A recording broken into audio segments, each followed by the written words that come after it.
du pas d'Élie, le père des enfants que le Seigneur a consumés. Élie du temps. Nous allons lire le livre des Juges, c'est à la fin de Josué. Un prophète et juge, c'est deux entités différentes. Le juge, oui, le juge et le prophète, c'est différent. En général, après Josué, le Seigneur nommait des juges pour libérer le peuple, pour juger le peuple. Ils n'étaient pas tous prophètes, ils étaient juges. C'était des chefs pour aller libérer le peuple. Donc ils étaient à la tête des armées. Ils délibéraient aussi pour libérer le peuple. Donc, et c'est ça qui fait la force de cette femme. Et donc le Seigneur dit ce matin qu'il appelle des Déborah et des Joseph. Des Déborah et des Joseph. Alors, imaginez les deux personnalités, Déborah et Joseph. Qu'a fait Déborah et qu'a fait Joseph? C'est la connaissance de l'histoire de chacun qui va te permettre de comprendre la dimension auquel Dieu t'appelle. Oui, hein? Donc ça veut dire que le Seigneur même, il te connaît avant de pouvoir te faire appel. Il a étudié ta limite, ta hauteur, ta capacité. Il est Dieu, il sait. Mais c'est toi-même qui dois, quand tu auras réussi, savoir d'où tu viens. Parce que les gens oublient un peu l'histoire. C'est vérité. Les gens oublient un peu d'où ils viennent, la conscience sociale. Ils ne savent plus d'où ils viennent. Il était pauvre. Alléluia.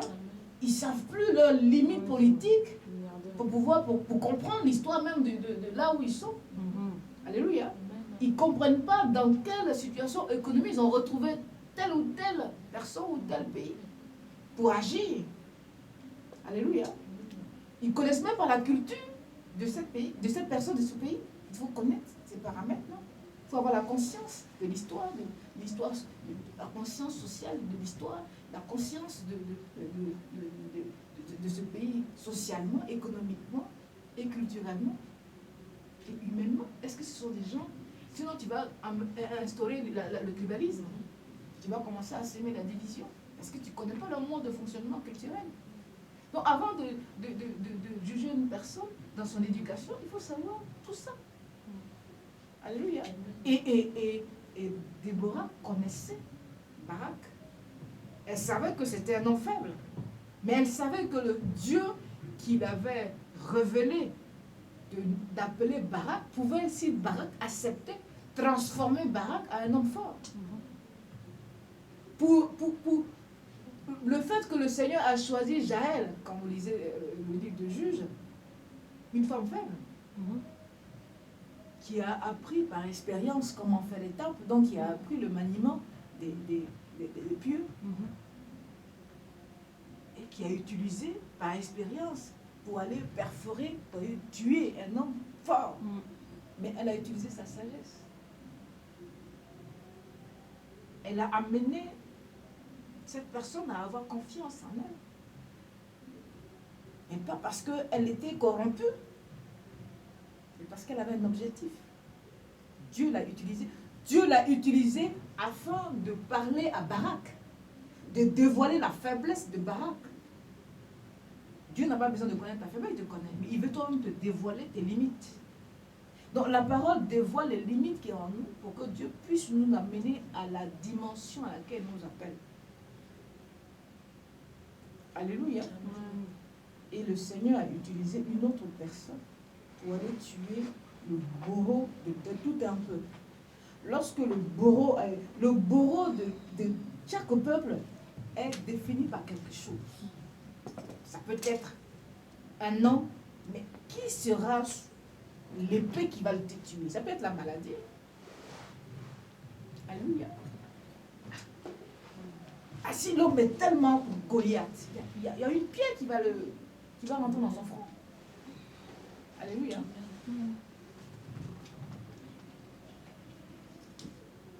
La Bible dit que les enfants d'Israël firent encore ce qui déplaît à Dieu. Après Éhu fut mort.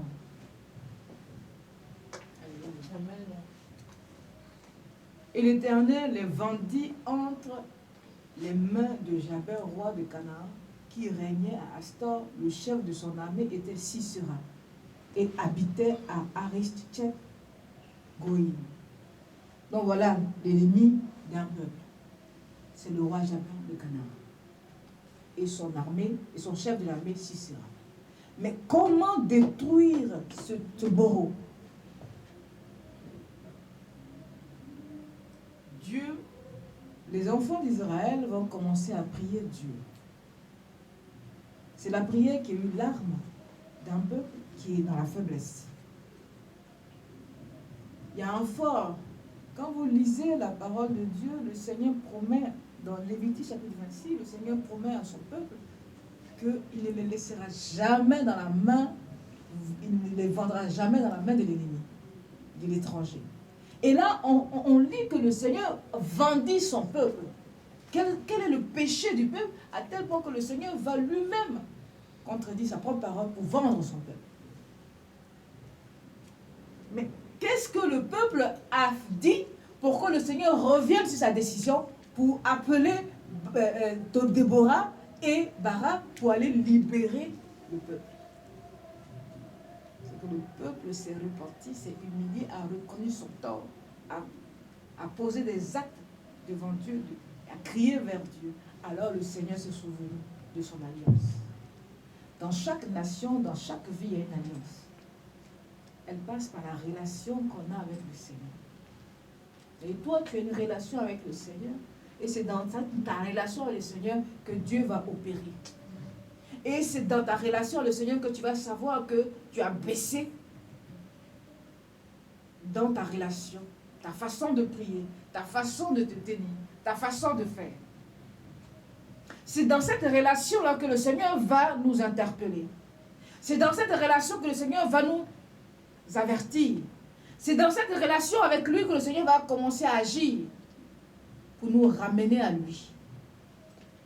Et pour ramener le peuple à l'Éternel, l'Éternel a fait appel à Jabin comme instrument pour les ramener à l'esclavage. Mais le Seigneur va les délivrer. Parce que le peuple se repent. Ça veut dire que Dieu se souvient toujours de ceux qui crient à lui. Peu importe le temps. Lorsque le peuple a vu Barak à côté de Déborah, ils ont compris que l'Éternel était en exaucement. Mais est-ce que Barak était la personne? C'est Barak seul qui savait qu'il n'était pas la personne. Mais Dieu savait qu'il avait choisi Barak. Ça veut dire que c'est toi-même qui vas douter de toi. Mais Dieu ne doute pas de toi. Alléluia. Et celui que Dieu a parlé ne va pas douter de toi parce que Dieu lui a donné la révélation. Donc, celui qui va croire en toi, c'est celui qui a la révélation sur ta vie. C'est celui-là que tu dois écouter. Alléluia. Puisque lui, Dieu lui a révélé. Donc celui-là va te respecter parce que celui-là a vu que Dieu avait beaucoup de respect pour toi. Parce que Dieu ne choisit pas n'importe qui. Donc celui que Dieu a révélé, que c'est toi, celui-là saura te dire les mots. Mais toi seul, tu seras l'opposant de la décision de Dieu dans ta progression. Et Barak était son ennemi lui-même. Devant tes ennemis, c'est toi-même qui es ton ennemi. Si devant tes ennemis, toi tu n'es pas ton ami, alors tes ennemis vont t'avoir. Parce que tu t'es rattaché à eux pour te détruire toi-même. Mais comme Dieu ne voulait pas que le peuple soit détruit par Barak, qui était lui-même son ennemi, il a appelé une autre personne. Parce que imaginez-vous Barak qui a peur. Est-ce que devant Sisera, il n'aurait pas faibli? C'est ça la question. Devant ton ennemi, tu dois être ton ami. Devant ton ennemi, tu dois être ton ami. C'est vrai que vous voyez un mendiant là. Vous dites, oh, il est mendiant. Mais connais son histoire. Peut-être que dans la mendicité, il a construit un étage. Et toi qui donnes de l'argent, toi tu es plus pauvre que lui parce que le fait qu'il mendie, si tu calcules depuis le matin qu'il est là, il a peut-être 20 euros, toi, tes jours de travail, 8 euros par jour, quand tu multiplies par les 7 heures que tu as fait, ça ne fait pas 20 euros la journée. Mais lui, il a 20 euros la journée. Donc, toi qui lui donnes, peut-être qu'il est plus riche que toi. Et tu le méprises. Mais au final, quand tu vas le voir un jour, mais tu vas dire, mais c'est pas celui-là qui mendiait. Oui, mais il avait un objectif. Mendier et construire quelque chose. Si ton action n'est pas attachée à un but, tu peux prospérer et puis heureusement, il n'a plus rien. Alléluia. Mais si ta prospérité ou le vouloir est, ou au devant de quelque chose a un objectif, quel que soit, tu es arrivé à l'objectif.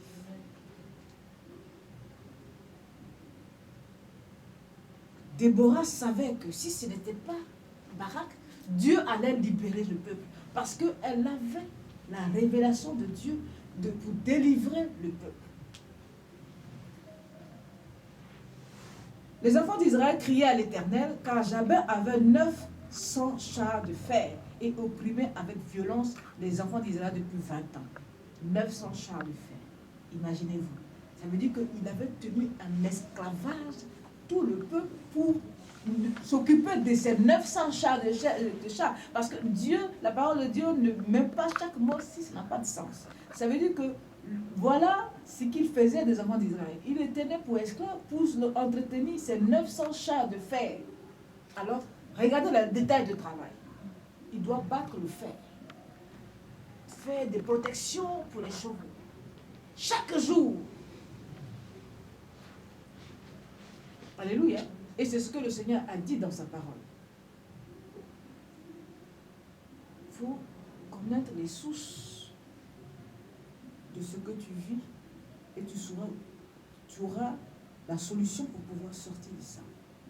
Et si tu ne connais pas les sources, si tu ne connais pas l'origine de ce que tu vis, tu ne sauras jamais comment combattre cela. Les enfants d'Israël savaient qu'ils avaient péché contre l'Éternel. Que ce n'était pas quelqu'un d'autre, que c'était l'Éternel. Donc ils ont crié vers l'Éternel. Et l'Éternel a envoyé un secours.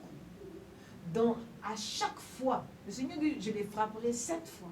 Et si 7 fois ils n'ont pas compris, je les frapperai encore 7 fois. Alors multiplie 7 fois par 7. 49. Ça veut dire pire, plus que 7 fois. Plus que 7 fois. Non. 7 fois plus. 7 fois. Donc ça veut dire que ce que tu as vécu 7 fois, il va rendre encore plus douloureux 7 fois. Donc si tu avais une douleur, la douleur qui était douce, elle te fera 7 fois plus mal qu'avant. Jusqu'à ce que tu comprennes. Alléluia. Ça veut dire que si tu es chrétienne, que tu es quelque part dans un travail, dans une relation, et que toi-même tu sais que tu as fait mal, et que même quand tu pries, les choses s'accentuent. Il y a lieu de poser et dire, peut-être que c'est ça.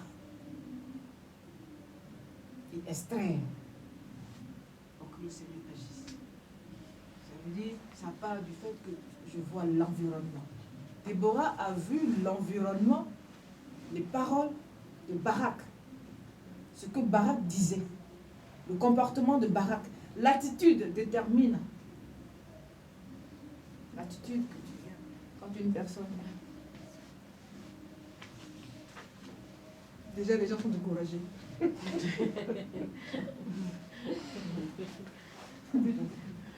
Déjà les gens sont découragés. Même